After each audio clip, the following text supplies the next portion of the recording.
my mind. Because in my head, if I wasn't drinking, if I didn't get into that altercation, maybe I would be able to do something. Maybe I would have saw something. Maybe I would have told Nolan, hey man, you're not going with that girl. Just come back with us. We're going back a little bit later. We can go meet up with the guys later. The young lady, Katie, that he was hanging out with, I saw a text message from her alluding to the fact that she never saw him get on that boat at all. They could have been saying, don't die or is it dead, referring to the bilge pump. Somebody would have seen something if there was a dramatic commotion like this occurring on that boat. I hope Nolan Wells died by accident. I'm not shutting down our crime stories investigation until I know. Did you have anything to do with Nolan's death? No. Do you have personal knowledge of someone directly in your friend group having anything to do with Nolan's death? No, not at all. 13 separate pieces of footage, one missing young man, and a timeline that keeps pulling itself apart the closer anybody actually looks at it. Since we last covered the Nolan Wells case, a lot has happened. New arrests have been made. A fundraiser has sparked serious debate. Amateur photo analysts online have been working overtime, and an independent report from search and rescue volunteers has dropped with findings that deserve a real conversation. Every single one of these developments is being presented by someone as the piece that finally moves this case toward an answer. So tonight we are going to walk through all of it together. We are going to look at the actual footage behind each claim, and we are going to be honest with you about what has genuinely been verified versus what is still just being argued about online. Because by the time we are done, you are going to understand exactly why months have passed and nobody has been charged in connection with Nolan's death. And you are going to understand why there are still so many competing versions of events, all fighting to be the definitive one. Let's get into it. The first headline that caught everyone's attention looked, just for a moment, like real meaningful progress. 3 arrests have now been made connected to this case, and I need to stop right there and give you the context that a lot of coverage skipped over, because that sentence is extremely easy to misread. None of these 3 arrests have anything to do with what actually happened to Nolan Wells on Horn Island. Not one of them. Every single arrest involves individuals who are accused of directing threats and hostility toward people connected to the investigation. That is a very different thing. Here is what we know. Federal authorities charged one individual from California for allegedly sending threatening and intimidating messages directly to Judge Ashley Cole, who is Warren Hudson's stepmother. A second individual from Ohio was charged over alleged threats made against government offices tied to this case. And a third person, this time from Illinois, was arrested for allegedly targeting witnesses and their families directly. One of those alleged threats, as we have covered before, was deeply disturbing in its specificity, with the individual reportedly telling a witness exactly what he planned to do to them in graphic detail. But here is the bottom line that needs to be said clearly. Authorities have confirmed that no one has been charged in connection with how Nolan Wells died. That investigation is still open. What these 3 arrests actually tell us is just how volatile and combustible this case has become in the public space. Volatile enough that federal agents are now stepping in to make arrests over conduct aimed at a sitting judge, government buildings, and private citizens who had no direct involvement in the original tragedy. That is not a small thing. That is a signal of just how far outside the boundaries of normal public discourse this case has traveled. Now, while those arrests were dominating the headlines, something else was quietly developing in the background. A Give, Send, Go fundraising campaign was launched by Dr. Benjamin Hudson, who is Warren Hudson's father. The stated purpose is to fund legal defense costs for 3 of the young men who were with Nolan that day. Warren Hudson, Jack Spatalo, and Morgan Seymour, and the campaign lays out 2 specific goals. The first is to defend those 3 against the wrongful death claims being pursued by attorney Ben Crump on behalf of Nolan's family. The second is to pursue legal action against anyone the Hudson family considers to have defamed or slandered their son's name publicly. Now, a lot of people watching this case noticed something about all of this that felt uncomfortable and worth talking about honestly. Legal representation for these 3 young men was secured remarkably quickly, earlier than a lot of people expected given where the public conversation even was at that point. And then you layer in this. Nolan's own family has a separate GoFundMe that has been running to cover funeral costs and the legal fees associated with fighting for answers in their son's death. So on one side, you have a grieving mother trying to bury her child and get justice. And on the other side, a second entirely separate campaign has emerged, asking the public to financially support the legal defense of some of the people who were with Nolan that day and made it back to the mainland that night. Nolan Wells is the reason most of these names are known publicly at all. He is also the one who did not come home. Now, I want to be careful here because none of that makes anyone guilty of anything. People have every right to legal representation. People have every right to defend themselves against accusations. But in terms of how this looks to the public that has been following this story, it is one of the more uncomfortable moments this case has produced, and it deserves to be acknowledged honestly rather than glossed over. And then there is a name that kept surfacing above almost every other in the online conversation surrounding this case. Bart Edmonston, a college athlete whose connection to this story spread rapidly across social media and grew into something that eventually became impossible to ignore. The pressure and the speculation around his name became loud enough and sustained enough that his university felt compelled to address it directly. Regarding the tragic death of Nolan Wells in Mississippi and the very public social media link to one of our players, Bart Edmonston, at no time since July 4th has we been aware in any way, shape, or form, has it come to our attention that Bart Edmonston has been a suspect, ever been a suspect, or currently is a suspect. We have no information that has ever linked him to this, okay? And so that's where that... Here's how the program addressed it on the record in its own words. That's about as unambiguous as an institutional statement gets.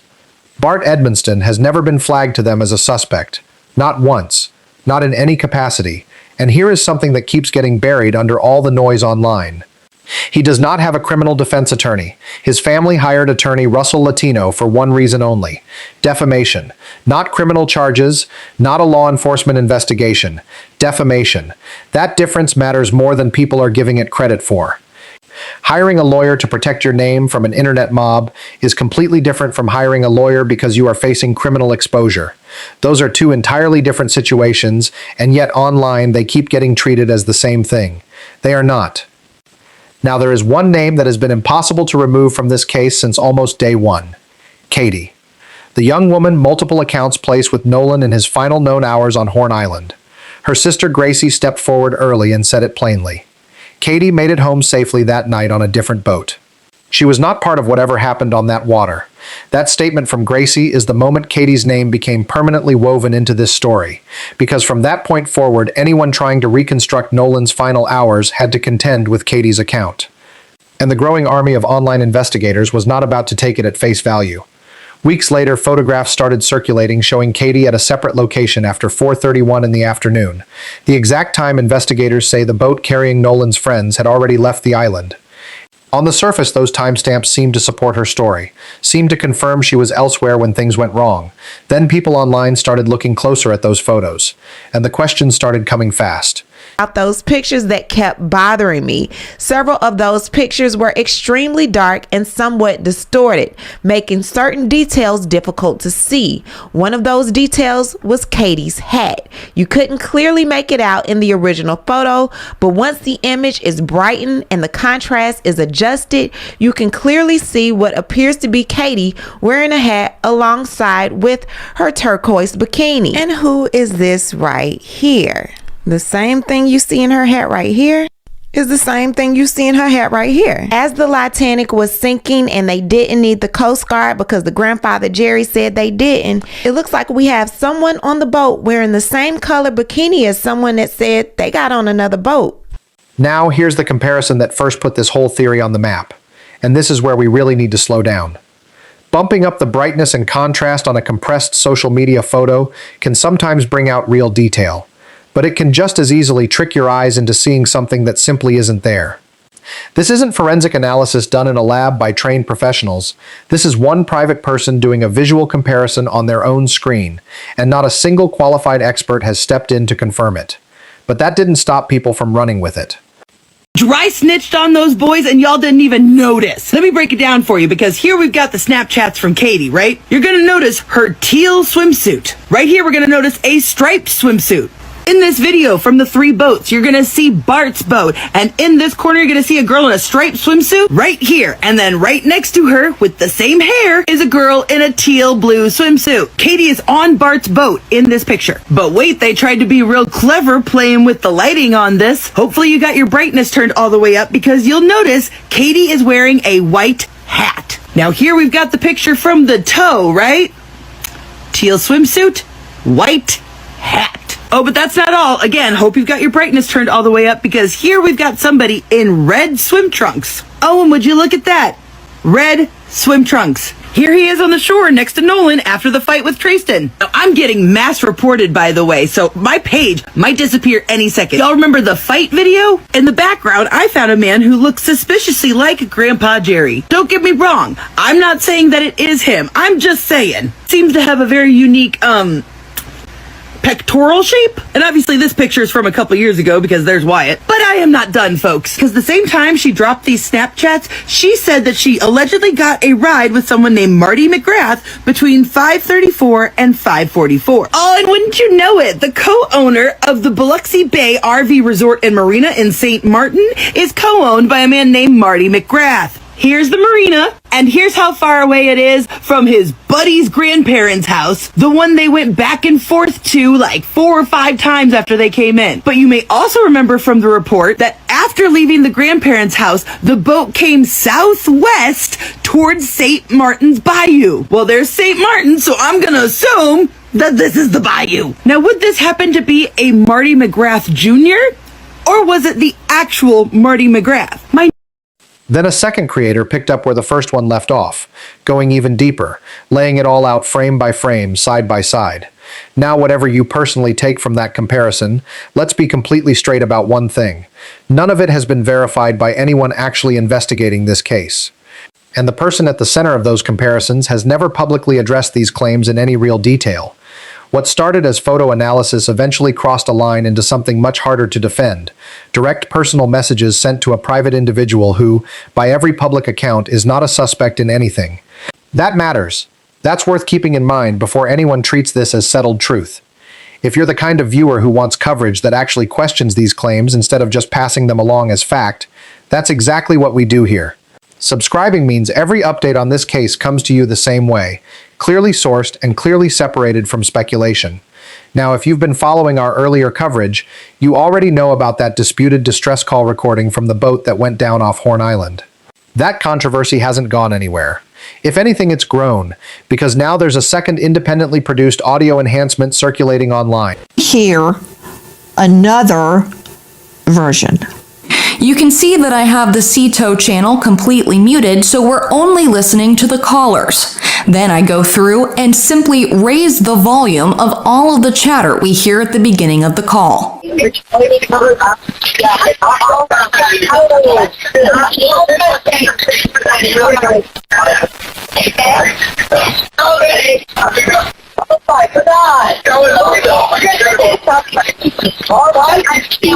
Hey, we're at the west tip of Horn, and our bilge pump stopped working. We're sinking. Can you all please come? We have a membership. Hey, up! Let the up! Damn it, Bart! Susan, that was enhanced by my producer, Sydney. I know her like that. I asked her, enhance it the best you can. She, again, has no interest in the outcome of this case. This second version was created entirely separately from the original. The person behind it has been upfront. She has no personal interest in how this case turns out. She simply raised the volume on the background noise using basic editing tools. And that matters, because what people claim to hear buried in that background has become one of the most hotly contested pieces of this entire story. I see 2 girls, one on the left in a red, white, and blue bikini, and one in the outfit that looks like the one that Katie had on. And I don't know about you, but I hear 2 distinct female voices. I heard, probably need to cover it up. Yeah, I was thinking about that. I will let you do it. Then I heard, oh shit, you killed him? I killed him. Then I heard, get in this fucking empty seat. I'm sinking. Here's how one listener described what she believed she could make out in that recording. And we want to be really direct with you here. Those interpretations are unverified. They are deeply disputed. No forensic audio lab has confirmed any of it. Our brains are actually wired to pull words and meaning out of degraded, distorted sound, even when nothing is really there. It's called pareidolia, and it happens with audio just as much as with images. Repeating specific phrases from that recording as though they're established facts causes real harm to real people. So we're not going to do that. What we can tell you is that this recording is still very much contested, and until an actual forensic lab weighs in properly, every single interpretation of it stays exactly that, an interpretation, not a finding. Now, stepping away from all the photo and audio noise for a moment, there's a piece of this story that's been getting completely buried, and it genuinely deserves your attention. The actual mechanical sequence that led to that boat taking on water. Here's how it was broken down by someone who actually tested it. If the manual trim on the motor is left down during acceleration, the motor stays submerged instead of rising like it should. When the boat is put into forward gear and you try to move, the bow can't lift properly, and any water that's already gotten in surges straight toward the back of the boat. That is a recognized, well-understood mechanical failure. Nothing mysterious about it. When you trim down the motor to get it on the right plane, that means that you drop the bow. This is how you are supposed to get the actual boat from being completely still to an accelerated speed fast. That they left the trim down when trying to accelerate off the island at a very fast speed, and this is what blew the bilge pump. If the trim is not up when you try to take down, it causes water to back up in the bilge. Because there was so much water in the back of the boat that when my buddy had it pinned out all the way, trying to go as fast as we can, and the boat was still sitting like this on the water. Wouldn't even plane out. So we had to move all the way to the front of the boat. The trim is left up, the bow shoots high into the air during acceleration, forcing all loose bilge water to rush to the very back of the hull. This is why they all tried to do the emergency mover where they move forward. This traps water in the boat and specifically at the bilge pump. Did an emergency remover that everyone knows about, and this fucked up the bilge pump and it started to take on water. Bilge pump wasn't an issue until they made it a quarter mile offshore, like he said, at 40 miles per hour, because they didn't take the emergency brake, and the maneuver that they used to try to get the bow back up fucked everything up on the boat. Question is, what type of panic or event ensued that y'all were moving so fast, the boys who've known boats since they were children, that y'all forgot to do the simplest thing when trying to accelerate from a stop on a boat that everyone knows when you're speeding? And here's a second account describing that same moment, along with a breakdown of exactly why it overwhelmed the pump. Passengers reportedly ran toward the front of the boat trying to help it plane correctly and push the water back. It was improvised, and it was desperate. What nobody has clearly explained yet is what happened in the moments before that rushed acceleration, something urgent enough to make an experienced person on the water make that kind of mistake on what should have been a calm day. Something prompted the hurry. We just don't know what. Yeah, I just actually got off the phone with his grandpa, who I'm guessing is the owner of the boat. And he said, okay. I just hung up with him. He said that they don't need any help right now, but if something changes, he'll call me back. And here's the actual call in which the boat's owner was reportedly asked whether help was needed. According to that call, help was declined unless things got worse. Whether that was genuine confidence the situation was under control or something else entirely is a question nobody has definitively answered yet. Now, if there is one development in this case that actually moves things forward, instead of just adding noise, it's this one. The Cajun Navy, the volunteer search and rescue group involved from the very beginning, has released an independent analytical report. It reconstructs exactly how multiple boats were positioned out on the water that afternoon. So the Cajun Navy released an independent analytical report, and this report gives us a first-hand look at a couple of things that I think are extremely important. For starters, we have new photographs showing the positioning of several of these boats while they were out at Horn Island. And instead of simply looking at one picture in isolation, this report compares the available photos, videos, photos, coordinates, and statements to try to piece together how these boats were positioned, who was aboard them, when did the Triton begin taking on water, and most importantly, what happened between Nolan's last independently corroborated sighting and the 4:31 departure of the boat that Nolan arrived at Horn Island on. And that last question is huge because the report identifies that period as a material gap in the timeline. In other words, based on the evidence provided for this analysis, there is not yet a continuous, independently corroborated account showing exactly where Nolan was, who he was with, and what was happening in those crucial moments leading up to the 4:31 departure. So we have to the left the Triton, in the middle Warren is on the Palm Beach, and to the right we have Bart's boat, which is the Garmin. So essentially what this document is attempting to do is to point out the last sighting of Nolan and find out what changed in between that time. So we have boat 1 to the left, then we have boat X, boat 2, boat 3, and this view is coming from Warren on the Palm Beach. Then Wyatt went and put his smaller boat in the water, which is the Palm Beach. Y'all remember Wyatt's family owns the Titanic, aka the Triton, as well as the Palm Beach. So the second picture is the point of view of boat 1. Boat 1 we have there, boat 2, boat 3. We do not have boat X, and this is during the fight video.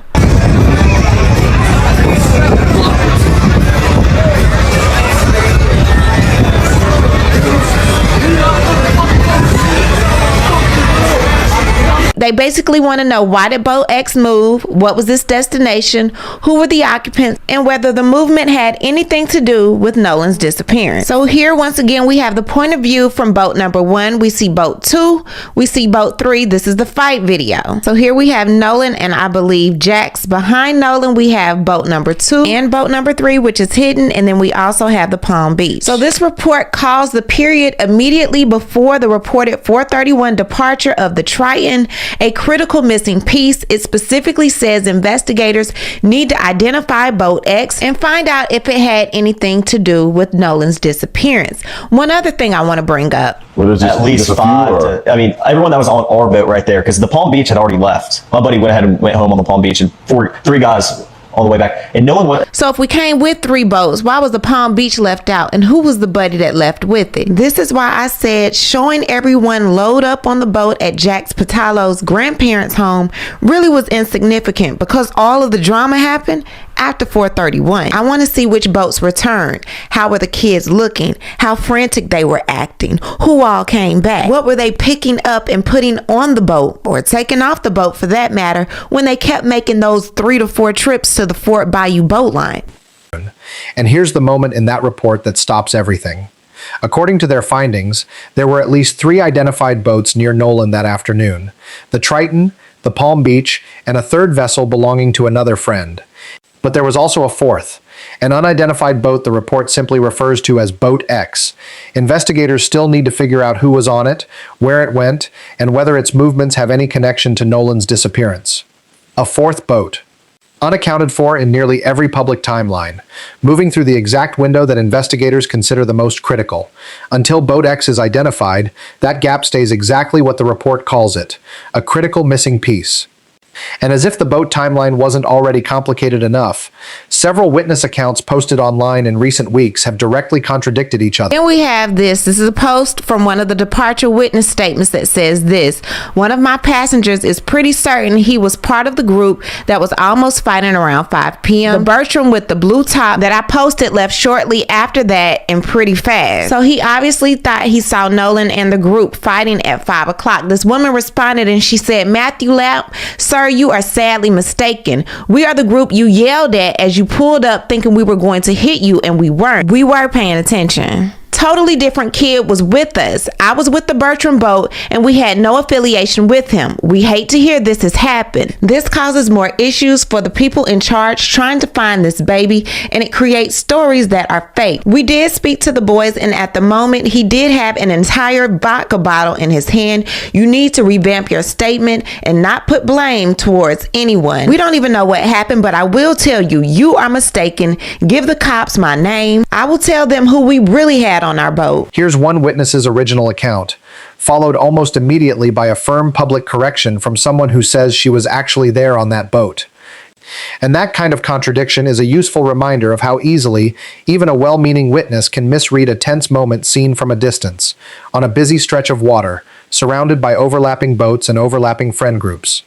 Not every viral claim holds up once you talk to the people who were actually standing there. Sam here with a Nolan Xavier Wells update and a TikToker named Faith Lauren, who claims to have been on Horn Island, said she saw an altercation between Nolan and some other people, and this is her statement. This is all allegedly. I cannot verify it, but I thought it was interesting information. Check it out.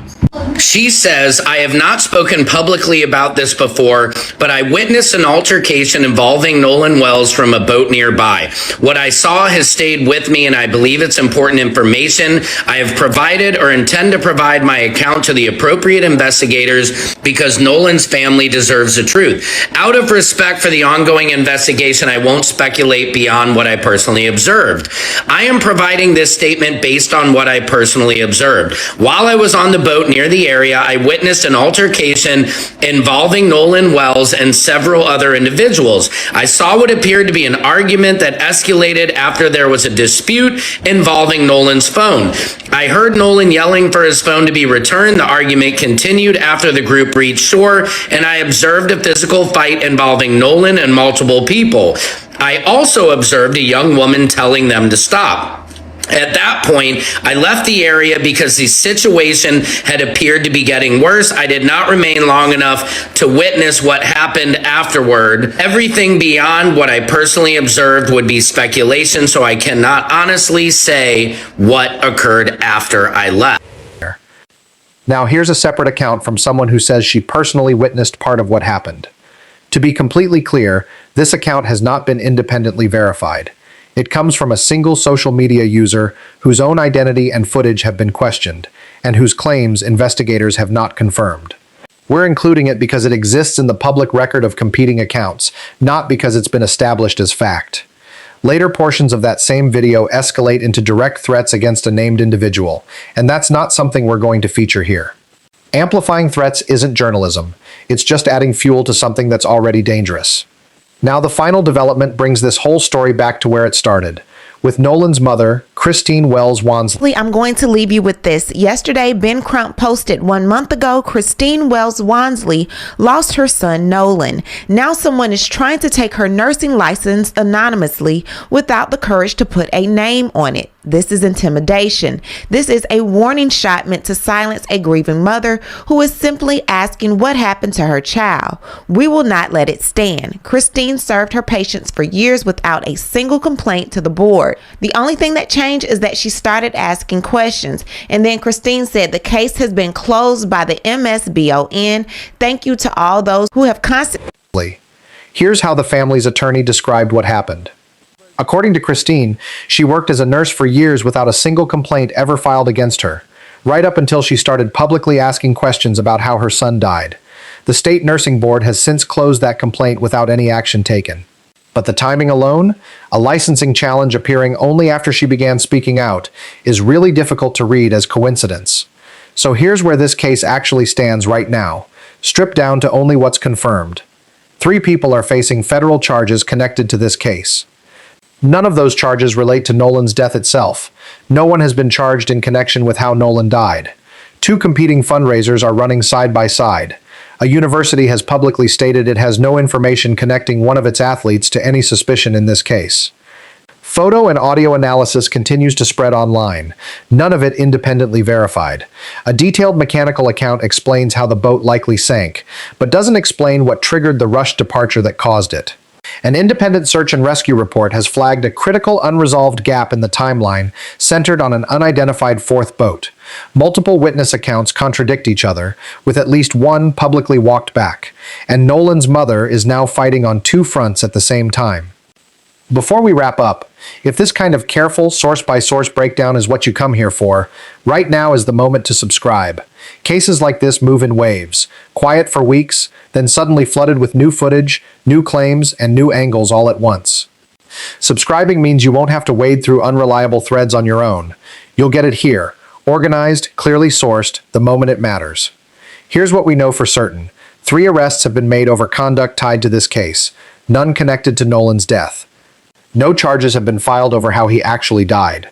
A legal defense fund exists for 3 of the young men who were with him, alongside the ongoing fundraiser for Nolan's own family. A university has stated it has no information linking one of its athletes to the case as a suspect.